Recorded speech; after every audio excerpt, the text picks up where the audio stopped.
Bueno, y aquí estamos nosotros, nos quedamos hasta las 11 de la mañana, como todos los días. Y vamos a hablar con un especialista, con Marcos Lucero, que es director de Finanzas San Luis, porque, bueno, en el país hubo run ayer en los mercados. ¿Qué pasó con estos anuncios que llegaron desde el Fondo Monetario Internacional, con el ministro de Economía? ¿Qué pasó con el dólar? ¿Por qué esa suba tan brusca que se dio en la jornada de ayer? Bueno, no lo voy a explicar yo, lo va a explicar Marcos. ¿Cómo estás, Marcos? Buen día. Hola, buenos días, Diego. ¿Cómo estás vos?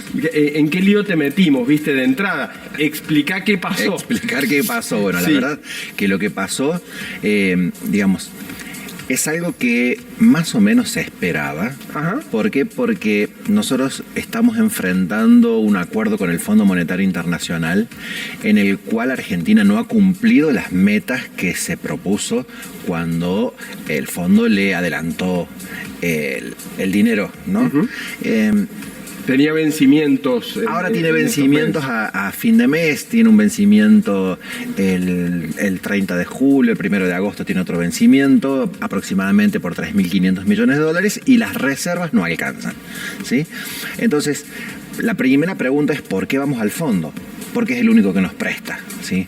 Eso lo podemos observar en la prima de riesgo país, lo que es la diferencia entre la tasa de interés por los bonos argentinos emitidos en dólares versus una tasa libre de riesgo. Eso te mide cuán riesgoso se percibe Argentina. Mientras más alto es esa diferencia de tasa de interés, más riesgoso se percibe nuestro país. Entonces se nos es imposible, si no muy difícil, poder conseguir fondos en el exterior. Además, eso sumado a una crisis de credibilidad que no vienen inversiones a nuestro país. Uh-huh. Entonces tenemos, por un lado, una cantidad de reservas que cada vez es menor, las reservas netas son negativas, tenemos vencimientos, no podemos llegar a cumplir. Y a su vez, se iban a adelantar unos fondos de 4.000 millones de dólares por parte del FMI, que iban a ser en junio, pero con el tema de la sequía no se pudieron llegar a cumplimentar las metas. Claro, no se liquidaron divisas. Exacto. Ha sido una temporada muy dura. Ha sido una temporada muy dura. Hay tres factores que no cumple Argentina con el Fondo Monetario. Primero, el tema de incrementar las reservas. Y el Banco Central ha seguido interviniendo en el mercado cambiario tratando de contener el tipo de cambio para que no se dispare tanto, porque no se sabe cuál es el huevo y cuál es la gallina en el tema de inflación y dólar. Sí. El dólar sube porque suben los precios, que es una hipótesis bastante razonable porque ha estado atrasado respecto del crecimiento de la inflación, o los precios suben porque sube el dólar, que también es algo que sucede porque sube el costo de los insumos importados.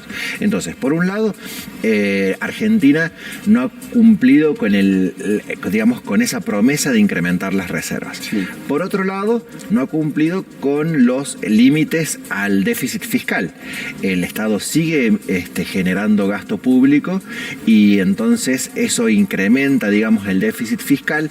Se esperaba que se fuera reducido y realmente es de esperar también en un año electoral que el gasto público sea mayor, hay mayores inversiones, mayor obra pública, mayor transferencias a provincias y municipios, mayores transferencias a particulares y empresas, ¿no? Entonces el gasto público no se ha visto reducido. Y la tercera, meta que no se cumplió es el financiamiento de ese déficit fiscal con emisión monetaria. El Estado ha seguido emitiendo tanto títulos públicos en pesos, letras, las LELIQs, como pesos, ¿no?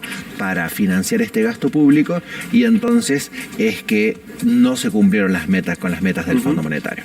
Pero también tenemos que tener en cuenta que tenemos una realidad, un contexto adverso que tiene que ver con lo climático y, como vos decías, la actividad agrícola y ganadera ha disminuido muchísimo por los dos factores, por el factor económico local y por el factor climático, y eso hace que las reservas, que la entrada de divisas a nuestro país haya mermado muchísimo, y eso complica aún más la macro, ¿no? O sea, vos me diste la explicación técnica. Cuando, te pasa, en la calle cuando suceden este tipo de cosas, que lo primero que lees en el Twitter o en un canal o donde fuera, subió 20 pesos el dólar. La gente inmediatamente asocia, subió el dólar, listo, me sube el día a día, el producto que voy a comprar al supermercado mañana, pasado, el fin de semana.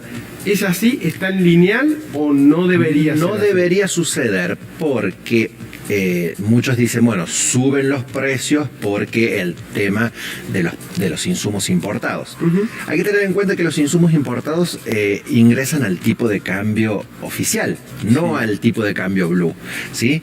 Pero sin embargo, lo mismo. Hoy leía esta mañana temprano una noticia que daba cuenta de que el 50% de las empresas toma el tipo de cambio, ¿no? El tipo de cambio oficial, y el 50% toma el tipo de cambio blue. Obvio. ¿Sí? Porque lo que decimos, el precio de los productos es el precio a nivel internacional, ¿sí? Dividido por el tipo de cambio, te da la cantidad, o multiplicado por el tipo de cambio, te da la cantidad de pesos, ¿no? Si vos haces servicios periodísticos en el exterior, deberías estar cobrando en pesos exactamente lo mismo, ¿sí? Que lo que cobras acá. Entonces, cuando hay una modificación en el tipo de cambio, hay un cambio en los precios relativos. Pero además hubo una devaluación, porque dentro de las medidas que anunció el gobierno, sí, por ejemplo, aquellos que accedían al dólar solidario, es decir, al dólar ahorro, ¿sí? Los $200 como límite que se tenía, porque lo podés hacer a través del home banking, tuvieron un incremento en el impuesto país, y entonces llevó a la cotización muy similar al dólar tarjeta, ¿sí? Entonces ahí tuvimos una pequeña devaluación encubierta, pero devaluación al fin. Por otra parte, otra de las medidas que se implementaron fue un tipo de cambio especial para las economías regionales. Sí. Sobre todo, también algunos le llaman el dólar maíz, que es tratar de ofrecerle al exportador un tipo de cambio un poco más alto, ¿sí? Quedó excluido ahora la soja, no es dólar soja, por eso le llaman dólar maíz. Ofrecerle al exportador un tipo de cambio más alto para poder ingresar divisas. Con esto el Estado espera recaudar 2.000 millones de dólares, ¿sí? Pero también eso trae aparejado que se espera que se incrementen el precio de muchos productos en la economía local. Porque, por ejemplo, eso fue para maíz, sorgo y girasol. Sí. Insumos importantes en la producción de carne. Carne de vacuna, carne porcina, carne aviar, leche, huevos, etcétera, ¿no? Entonces, es de esperar que la carne suba y los productos lácteos también suban en los próximos 2 meses, pero hasta por inercia, por la expectativa de este movimiento, no sé si es por otra cosa. Exacto, pero además el gobierno ha jugado una ficha también electoral, sí, porque se espera que esta suba de precios se traslade, esta suba de precios hasta después de las PASO. Bueno, entonces, ahí iba mi próxima pregunta, es como si me hubieras leído en la mente, porque venía estabilizado el dólar, sí tenía algunas subas, pero no eran tan marcadas como la de ayer. Y próximamente, muy cerca, tenemos las elecciones, que no son definitivas, pero sí son paso, y marcan cierta tendencia.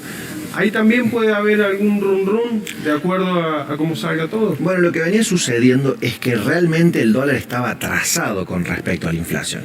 Si vos compraste $1.000 a principio de año, sí, ¿sí? Y lo cambias al tipo de cambio blue de hace un par de días atrás, seguramente no podías comprar la misma cantidad de bienes con esos pesos que lo que comprabas a principio de año. Totalmente. Porque los precios crecieron más de lo que creció el dólar. Entonces, como que hubo un ajuste del tipo de cambio. Pero a su vez también hubo un poco de nerviosismo en la calle, ¿sí? Porque, bueno, dicen, me suben los dólares ahorro, ¿sí? Hay ayuda para los exportadores que mejora, digamos, su posición para poder exportar trigo, girasol, maíz, sorgo, entonces va a subir los precios internos. Entonces, no se, como dije, no se sabe cuál es el huevo, cuál es la gallina. El dólar sube porque suben los precios o los precios suben porque sube el dólar. Entonces se produjo un movimiento en el tipo de cambio que llegó a 552 pesos el dólar blue el día de ayer, pero eso es en el dólar, digamos, en el dólar de las cuevas de Buenos Aires, digamos, en el dólar de la calle. El dólar mayorista, el dólar contado con liquidación, el dólar MEP no tuvieron muchos movimientos, que son aquellos que los mueven los grandes inversores. Es, digamos, como que la persona de la calle se asustó un poco y fue al dólar blue, y por eso es que subió. Esperemos que, digamos, las expectativas sería de que no suba más en los próximos días, que más o menos se estabilice, pero bueno, eso es lo que dice la teoría. Vamos a ver lo que sucede en la práctica. De Argentina es siempre una caja de sorpresas. La última, nuestros televidentes tendrán algunos pesitos guardados y la pregunta ante estos movimientos es: ¿qué hago? ¿Qué me conviene hacer? ¿Compro dólares? ¿Plazo fijo?